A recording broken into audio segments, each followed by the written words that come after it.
Don't worry dad, after Gabi medication ay magpapakasal na kami, di ba Alexa? Aniya sabay tingin kay Alexa. Nabigla si Alexa sa ginawi ni Gavance, ngunit mas lalo siyang nabigla sa sinabi nito kaya agad siyang tumingin rito.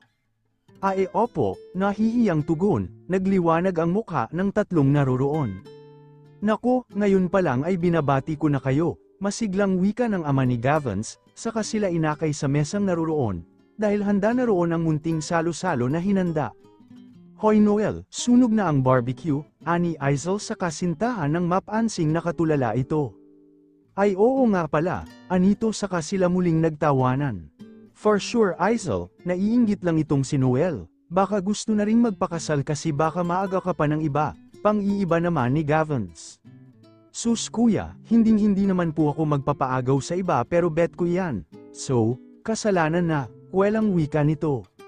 Matapos silang kumain at magpaalamanan ay pumanhik na si Alexa sa silid dahil medyo malalim na ang gabi, kanina pangali ang kamay na kumakandong sa anak na kanina patulog, pababa si Gavance galing sa silid nito na kapapalit lamang ng damit. Nagkasalubong sila nito sa punong hagdan, agad siya nitong tinulungan upang kargahin ang anak papanhik sa silid nito. Iba ang pakiramdam ni Alexa, natutuwa siya sa pag-aalagang pinapakita ni Gavance, nakasunod lamang siya sa mag-ama pataas, at nang makapasok sa silid ay agad na iniayos ang kama para sa anak.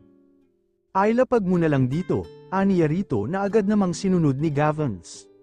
Matapos ay lapag ang anak, ang buong akala niya ay bababa ulit ang lalaki, ngunit ilang minuto na ang nagdaan ay naroroon pa rin at nang lingunin nito ay biglang nagtama ang kanilang mga mata, kakaiba ang mga tinging pinapukol nito sa kanya, hanggang sa nakitang lumapit ito. Gavance, bulong ng kanyang puso, kasunod ng paghawak ni Gavance sa magkabilaang pisngi niya at hinalikan siya sa kanyang mga labi.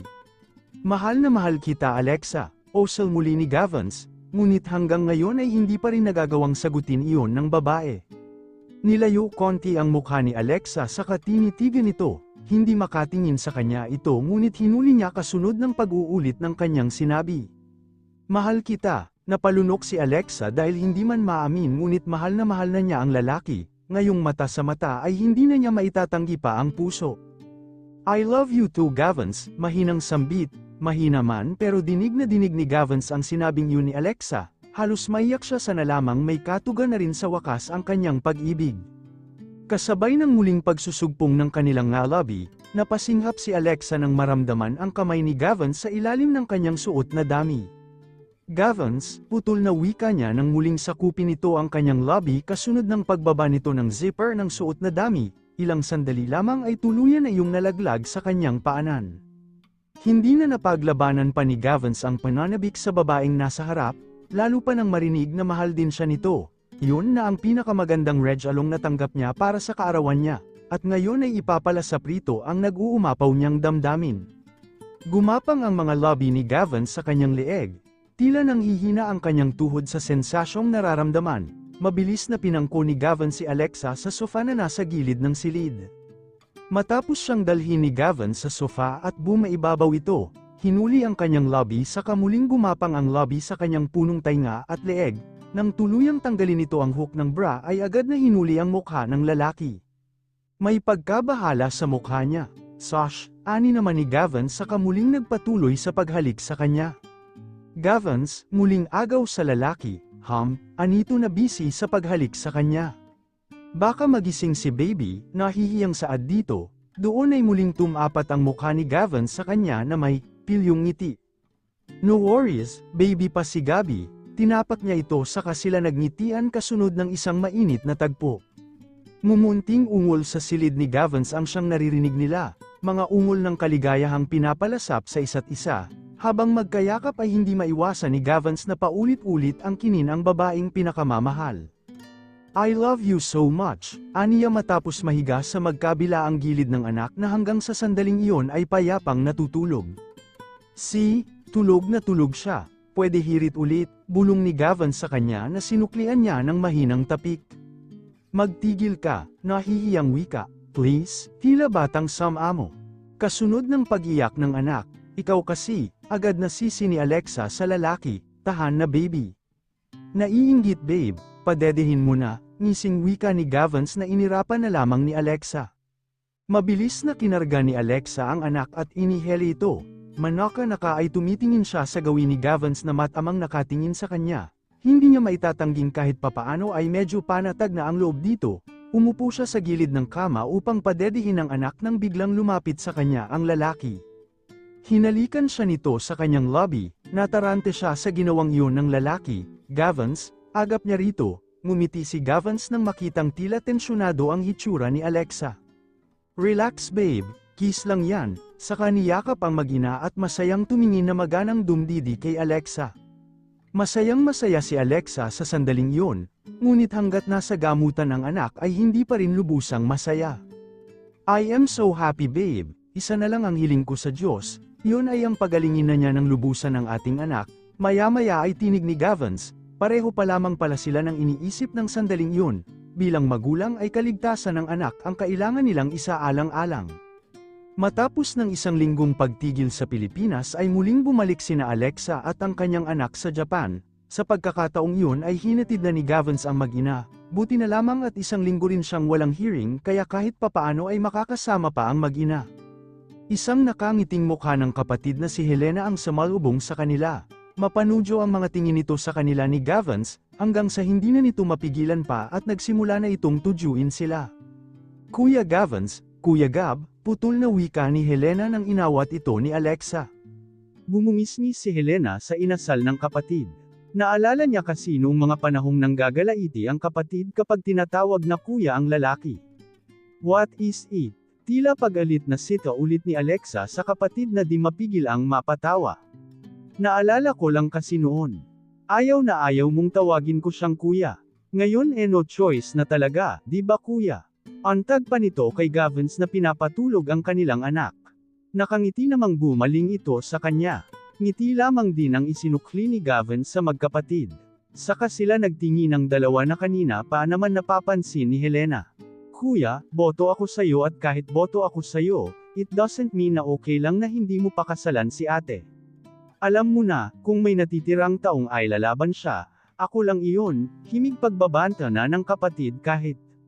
Napangiti pa rin ito, natawa ng bahagya si Gavance, mukhang wala na talaga siyang kawala, balak naman niya talagang yayain na Alexa pero humahanap lamang siya ng tiyempo.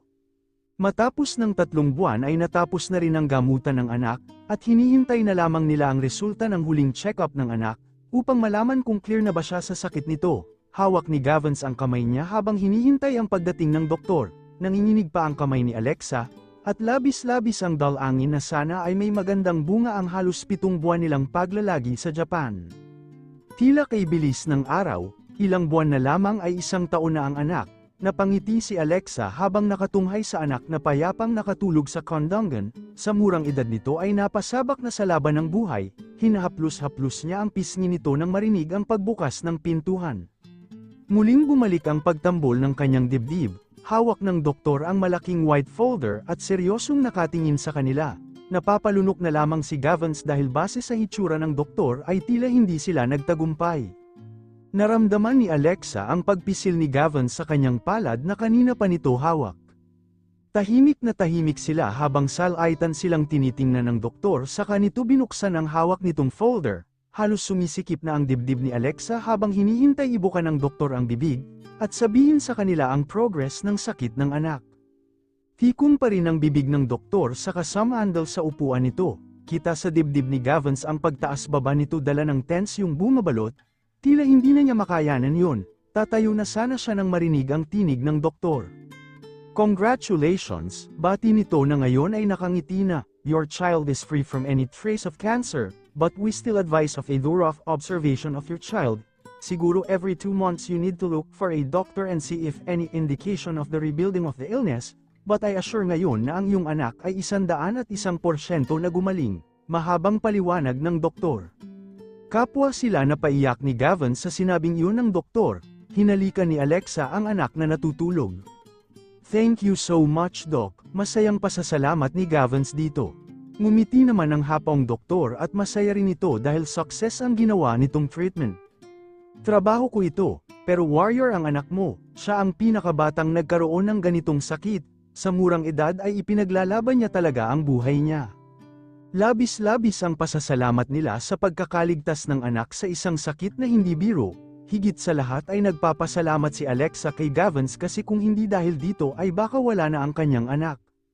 Magkayakap sila matapos iwan sila ng doktor matapos nitong sabihin ang magandang balita. Hindi na iwasan ni Alexa na pasalamatan ang lalaki.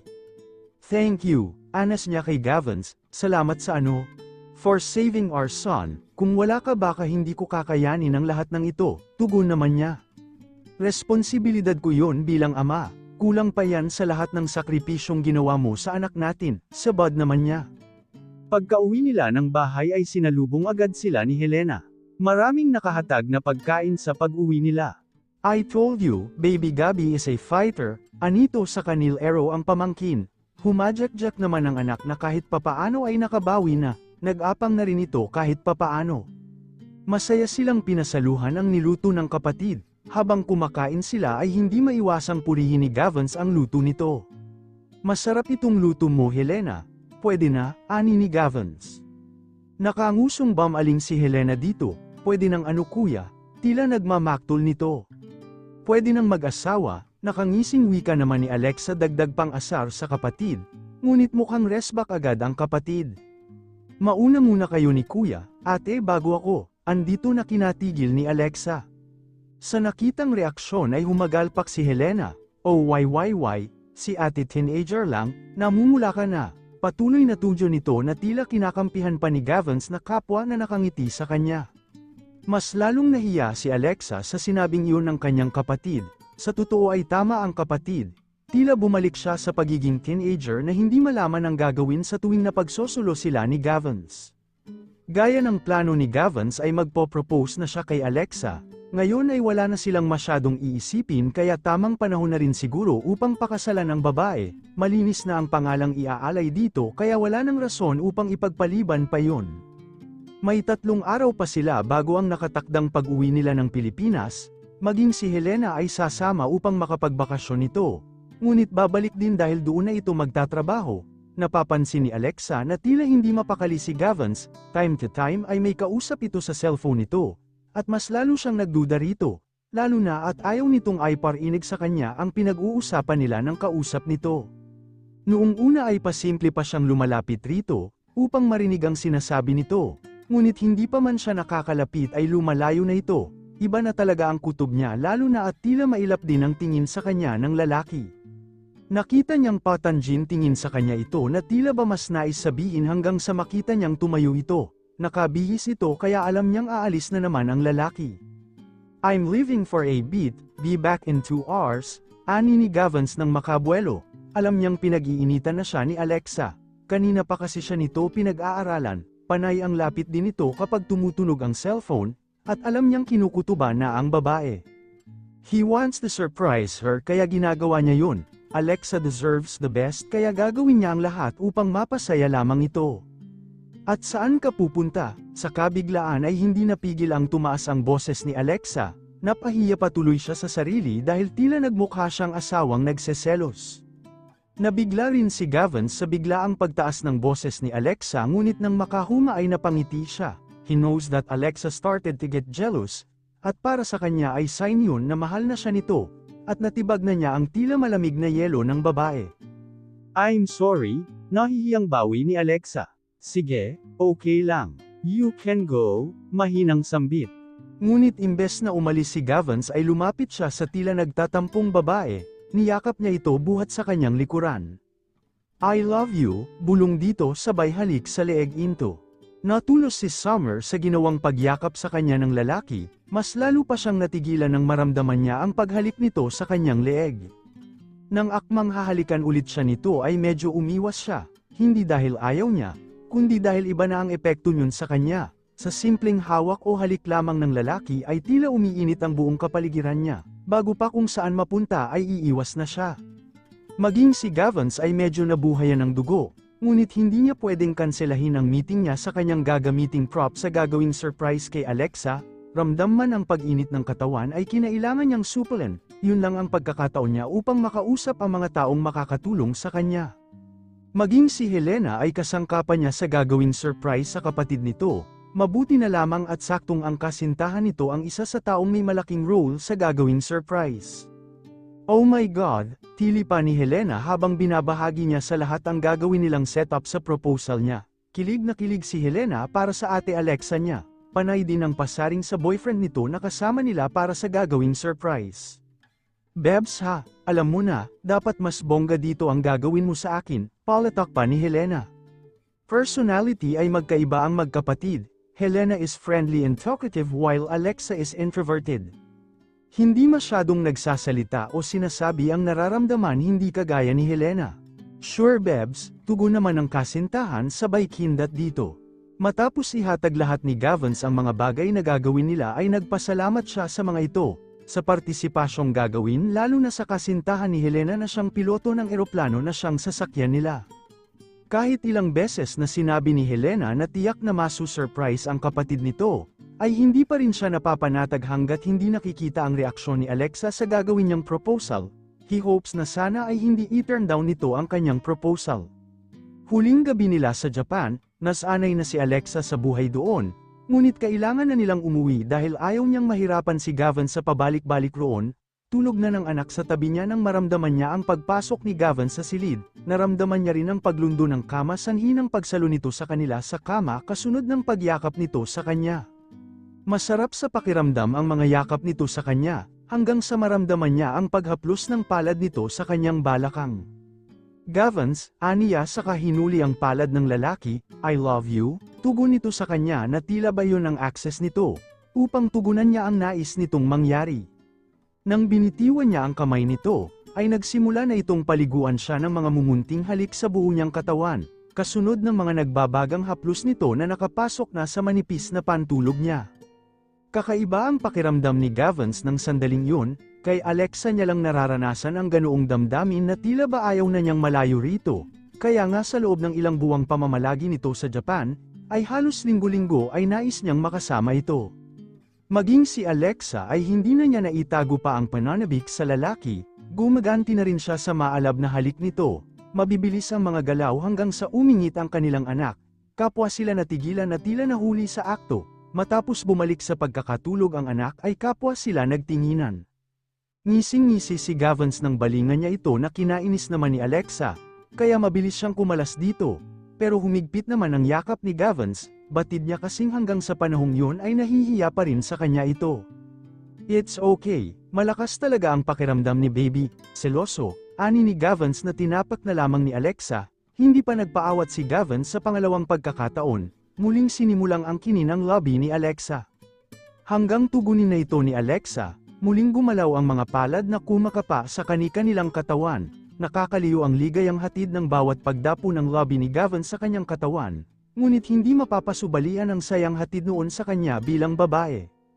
Handa na siyang magparaya, handa nang magmahal, handa na siyang pakasal dito at dalangin niya, sana ay pakasalan nga siya nito.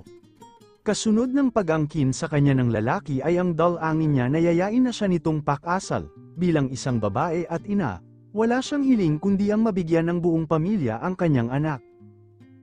Pigil na ungol niya sa sensasyong umaalipin sa kanya. Kapwa sila nasa rurok ng kaluwalhatian ni Gavance.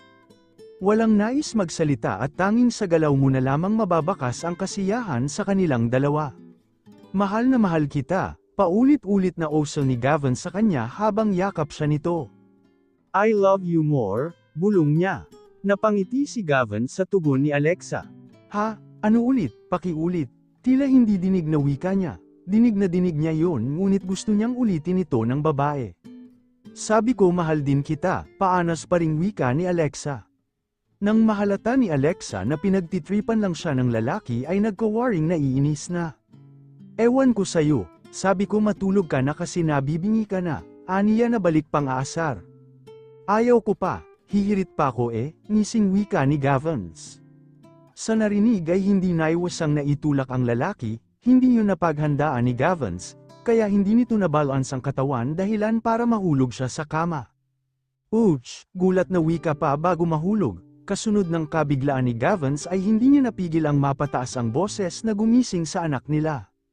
Nataranta naman si Alexa, agad na dinaluhan ang anak saka tumingin kay Gavance, Hindi niya alam kung matatawa ba dito o maawa dahil sa hitsura nito.